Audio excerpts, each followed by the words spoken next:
Hello class, I'm Richard. I am one of Jenny's friends from America. I live in Minneapolis and I work for Fox TV. And I'm going to walk you through a little bit about what it's like to be a journalist in America and in Minneapolis. And in these times, I would normally be at our television station assigned with a reporter or another journalist who would write the story, do the interviews, and then I would help with the photography and the editing to compile a complete story. But in these times, with COVID-19, we are all working from home and we're conducting interviews via Skype or Zoom or other digital platforms, and then we take that information, those interviews, and we record them, and then we put them into our stories. So we're still creating balanced and good news and good journalism, but just through a different way. So these times are different than normal. So the story I'm going to share with you is called Global Tourism Woes. It's one of our stories that our anchor Kelsey is going to do tonight. And you can see here that she wrote a script of what she's going to say. And over here is the video commands that I need to create to make the story that she talks about. So my visual images will be over her words talking about the script.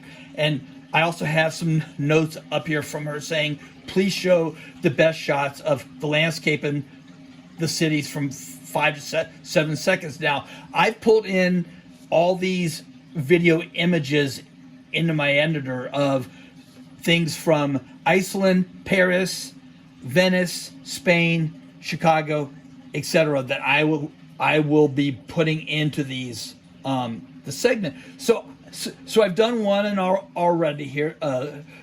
This is a 5-second shot of Iceland, and here I'm going to put in a 5-second shot of Paris, and it's a little short, but it's close. So now I string these together, and it's Iceland, and then it goes to a shot of Paris, and then the next one I'm going to do is Spain. So I come over here and bring in a shot of Spain, and I'm going to find the 5 seconds of Spain I like. And I kind of like the wander shot since I'm big into the wander. So I'm going to use this shot of Spain, and I'm going to do a 5-second shot of Spain here. And that's about 5. And I can tell by 5 that if I'm up to about 15 seconds will be 5, so right around there. So now I have a shot of Iceland, Paris, and Spain. And then the next one I would add would be Venice. So here's a shot of Venice. But Venice is known for its waters, right?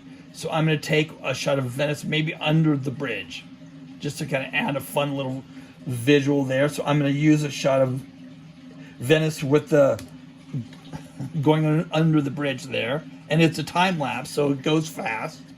So there's a 5-second shot of Venice under the bridge. So I'll string all these together, and then that will create Kelsey's story. And in a few minutes, I will show you what the finished story looks like. Okay, so this is the final project of this story, and so I'm gonna play it now, and then you will see later how Kelsey will be speaking over these images. I put some dissolves between the camera shots to kind of add a little nicer imaging, but you can see all the cities we talked about in this tourism woes, where our story is talking about how tourism and Americans may not be traveling as much due to COVID-19 to these various cities around the world. 6 months ago, the global tourism industry was celebrating a record travel year. Now it's decimated, facing a recovery that could, they say, take years. Kelsey joining us now with those numbers. Hi, Kelsey. Hi, Randy. Well, data from Tourism Economics predicts global travel demand will not resume until 2023, at least the pace that we were at before. And when tourists finally do return, they'll face a changed landscape, one that incorporates social distancing, among other measures, to calm residual fears over COVID-19. Hotel chains announcing new cleaning regimens. Even theme parks are figuring out how to retool roller coasters to allow for more space. Right now, millions of people who depend on tourism are laid off or furloughed. In the U.S. alone, an estimated 8 million tourism-related workers are jobless, and that's about 1/3 of total U.S. unemployment right now.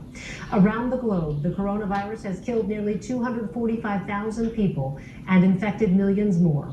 The United States still tops the list with more than 1.1 million confirmed cases. Spain stands at number 2 with around 2